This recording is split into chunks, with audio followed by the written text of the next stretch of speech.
Bonjour, aujourd'hui nous recevons Alice Bastide. Bonjour, Voilà, soyez la bienvenue. merci. Nous vous recevons dans les cadres des entretiens que nous publions toutes les semaines depuis plus de 5 ans. Voilà, donc Merci. vous faites partie du collectif des usagers de la TAM. Oui, Donc voilà. Et on a supprimé plusieurs lignes, exactement 4 dans le quartier Ovalie, la 15, la 12, et j'oublie des numéros. la 15 et la 11. La 15 et la 11, excusez-moi, la 15 et la 11. Voilà. Et donc, voilà, vous militez pour ramener les lignes de bus dans votre quartier. Dans notre quartier, qui pénalise notre quartier et les habitants de ce quartier. Voilà, donc Alice, vous avez 43 ans, vous avez 4 enfants, Oui, et vous êtes agent d'entretien, oui. et montpelliéraine, de parents montpelliérains. Non, Non, Montpelliéraine toute seule. montpelliéraine toute seule. Oui, Voilà, votre passion, c'est vos enfants, donc vous élevez vos enfants. C'est vrai que 4 enfants, ça prend du temps. un peu. Oui. Voilà, donc la une du numéro 988, donc on revient sur le cirque, la mairie fait son cirque et les écolos leur cinéma. Est-ce que c'est bien envoyé ça? Je pense que oui, ça leur va très bien. Merci. On revient aussi sur les carabistouilles à Saint-Clément-de-Rivière. Voilà, tout le monde a démissionné, donc on va revoter. Après que la maire ait fait un peu du vagabondage politique. Vous savez ce que c'est le vagabondage politique? Pas vraiment, je suis pas en politique. Bon, le vagabondage politique, c'est de changer plusieurs fois de parti. D'accord. Ensuite, on fait un article sur comment réussir sa rentrée politique. Donc, en ce moment, tous les élus socialistes montent à Blois pour se faire pardonner d'avoir péché. D'accord, Ils ont beaucoup péché. je pense. Voilà. Et on revient aussi sur 7. Donc, à 7, il y a un député Rassemblement National qui doit son élection à Lyon et qui maintenant est contre Lyon. Donc, vous voyez, même au Rassemblement National, on fait de la politique comme dans les autres partis. Trahison, quoi. Hein? Voilà. On va où le vent nous mène, comme on dit. Voilà. Comme disait Talleyrand, la trahison, c'est une question d'heure. Voilà, donc Alice, votre collectif s'est monté quand? Le 24 juin, j'ai commencé à... j'ai d'abord appris 2 jours avant que le bus allait être supprimé. Nous étions à l'arrêt de bus avec d'autres usagers. Et on a vu notre arrêt se faire démonter par des agents de la mairie. Donc quand on est monté dans le bus, on a demandé donc au chauffeur ce qui se passait. C'est là qu'il nous a appris que dans 2 jours après, nous n'aurions plus la ligne 11 et qu'elle allait être remplacée par la 17, qui n'est pas du tout remplacée puisqu'elle fait un nouveau trajet. Donc c'est pas du tout un remplacement, c'est une nouvelle ligne. Et ben, à partir de là, j'ai commencé à faire des mails à la mairie. Et c'est Madame Ollier qui m'a répondu et qui nous a soutenus. Et on va dire que le 15 juillet, j'ai commencé à recevoir des mails. Madame Ollier. Madame Ollier. Oui. Clotilde Ollier. Mais c'est elle qui vous a répondu? C'est elle qui m'a répondu. C'était peut-être pas le bon interlocuteur. Parce que j'ai envoyé un courrier de détresse voilà, par rapport à notre situation. Et donc, elle m'a répondu, elle a bien voulu... Elle s'est occupée de vous, quoi. Voilà, prendre Alors que c'était rendez-vous avec moi. à la mairie de s'occuper de vous. Je pense que c'est à Monsieur Delafosse, où effectivement, il y a Madame Fraîche, vu que c'est eux qui sont au cœur de notre situation, ils sont de affaires, vouloir quoi. de Ils sont bien... aux affaires. Voilà. Et comment on développe une association? On a créé une adresse mail, on a créé un Facebook, on a placardé un peu partout nos affiches...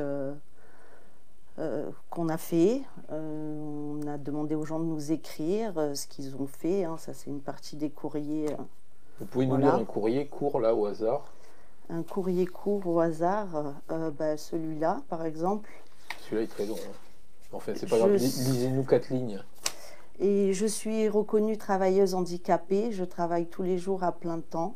Avant, je prenais le bus 11 à l'arrêt Chengdu, proche de mon domicile. Maintenant, je suis obligée de marcher une grande distance jusqu'à l'arrêt Bugarel Il n'y a même pas de banc pour s'asseoir. Je prends soit le 11, soit le 15, puis le tram. Pour moi, cette situation est vraiment très compliquée et je n'en vois pas d'autre. Oui, c'est terrible. Qu'est-ce que vous reprochez à la collectivité? De ne pas nous entendre. Aucune solution n'a été trouvée? Ben, aucune solution n'a été proposée déjà, puisque le cabinet du maire m'a répondu, mais apparemment mon courrier ne leur plaisait pas et le ton de mon courrier ne leur plaisait pas. Mais à part ça, ils ne nous ont pas proposé une solution qui permettrait de retrouver une ligne de bus et de pouvoir se balader et promener, sortir de chez soi, surtout pour les personnes qui sont handicapées ou les personnes âgées. Et les enfants aussi, puisque ce sont des personnes vulnérables aussi. Donc, d'autant que les nouveaux arrêts sont sur une voie rapide et c'est super dangereux. Et que samedi, il y a eu un accident. Voilà, la moto est rentrée dans l'abribus. Enfin, dans l'arrêt de bus, puisqu'il n'y a pas d'abribus, c'est un arrêt de bus. Et il a volé. Donc, et s'il y avait un de nos enfants... Il y a eu un blessé? J'en ai aucune idée. D'accord. Qu'est-ce que vous demandez concrètement? Un bus. C'est pas compliqué. Non, Ils vous écoutent pas, ils vous entendent pas, ils répondent pas au courrier, rien du tout. Ils répondent, mais des propos, des choses mensongères, comme quoi on a un arrêt de bus à 400 mètres, ce qui n'est pas vrai. Il a combien l'arrêt de bus?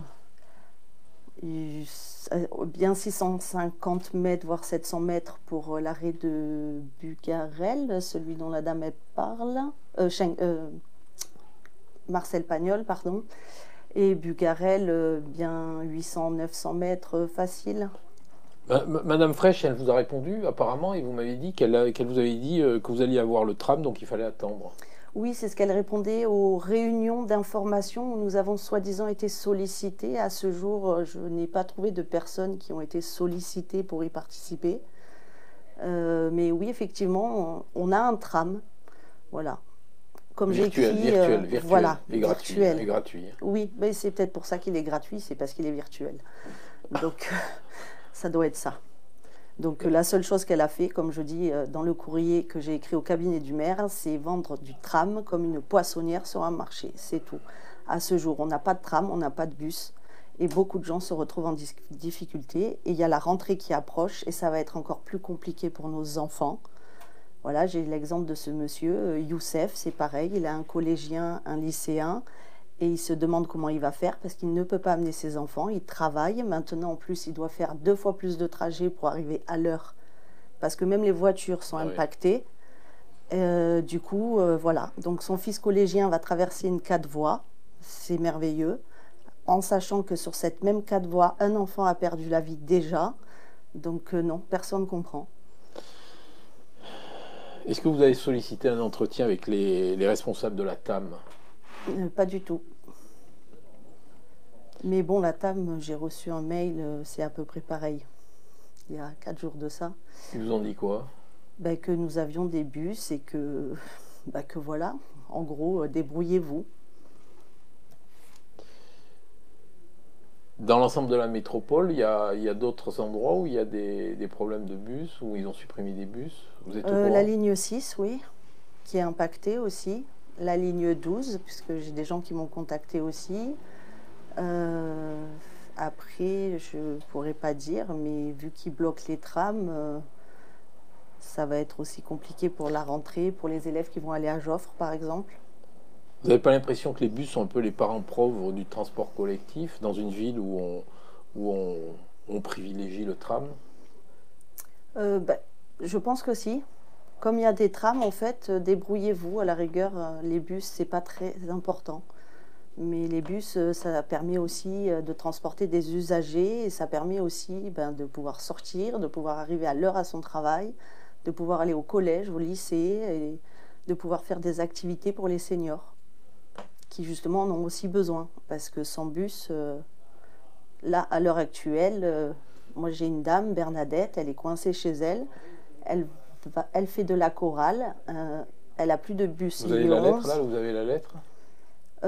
J'ai la lettre de Bernadette, mais elle m'en a parlé. Lisez-nous là, s'il vous plaît.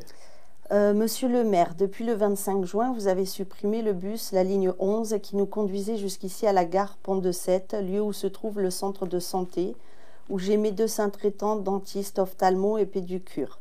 Habitant le quartier depuis 34 ans, vous n'avez pas pensé aux personnes âgées de plus de 65 ans qui ont du mal à se déplacer, ayant moi-même des problèmes aux genoux. À quoi sert la gratuité si nous pouvons nous en servir?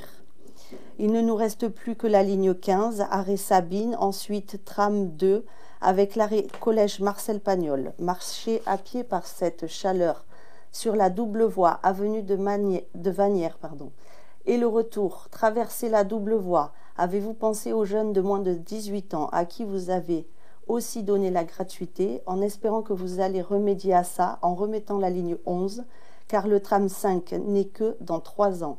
Veuillez agréer, monsieur le maire, mes salutations. D'accord. Là, vous avez au moins une vingtaine ou une trentaine de courriers. Oui, oui, c'est une partie des courriers, oui. Ouais. Voilà. Donc, en plus, le maire s'est monté un peu le ton parce que le maire a dit que vous étiez des menteurs parce que, soi-disant, vous aviez des arrêts à 400 mètres. À 400 mètres, oui. Mais j'invite monsieur le maire à venir nous les montrer. D'accord. Vu qu'il ne répond pas à notre problématique, qu'il vienne nous montrer où sont les arrêts et par où passe le bus à 400 mètres, on sera ravis de. Et donc, vous avez, il y a aussi eu les réunions publiques auxquelles on n'a pas été conviés. Vous n'avez pas été conviés, donc ça vous est tombé dessus comme ça, sans que. Ah oui, oui, oui. Sans que vous soyez informé. La première fois qu'on l'a appris par le chauffeur de bus, il y avait des petites mamies dans le bus. Il y en avait une, elle était presque en train de pleurer. Elle voyait sa vie s'effondrer parce qu'elle ne. Elle ne peut pas marcher et que la ligne 11 était à côté de chez elle et que du coup, c'était la seule ligne qui lui permettait de garder un lien avec l'extérieur. D'accord. Parce que maintenant à Montpellier, on a 3 transports gratuits, la marche, le vélo voilà. Et le tramway dans 4 ans. Voilà. Donc en attendant, il faut patienter. Voilà. Mais moi, je veux bien la marche, il n'y a pas de problème. Je suis valide, par contre, on n'est pas tous valides. Il y a des personnes fragiles aussi dans Montpellier, des personnes âgées, il y a des jeunes. Moi, je suis désolée, un enfant en 6e qui va traverser une 4 voies, la responsabilité, elle est à qui? Puisque c'est M. Delafosse qui a créé cette situation-là. Où un enfant a déjà perdu la vie. Voilà, je répète, on ne peut pas faire traverser des 6e sur une 4 voies comme ça, c'est pas possible. Oui, est-ce que vous trouvez qu'il y a trop de voitures en ville? Ah non, enfin... Parce qu'ils veulent supprimer la voiture, ils suppriment les bus, ils veulent supprimer les voitures. Non, mais moi les voitures me dérangent absolument pas en fait. Je pense qu'on peut tous... les gens qui veulent prendre la voiture prennent la voiture, les gens qui veulent prendre les transports prennent les transports. Enfin, je veux dire, on arrivait bien à cohabiter jusqu'à présent. Hein. C'est bien M. Delafosse qui est arrivé et qui a tout changé. Donc, mais tout le monde arrivait à vivre avec sa manière dont il avait envie de vivre et de se déplacer en fait. Comment vous trouvez-vous globalement la politique des transports à Montpellier? Une catastrophe.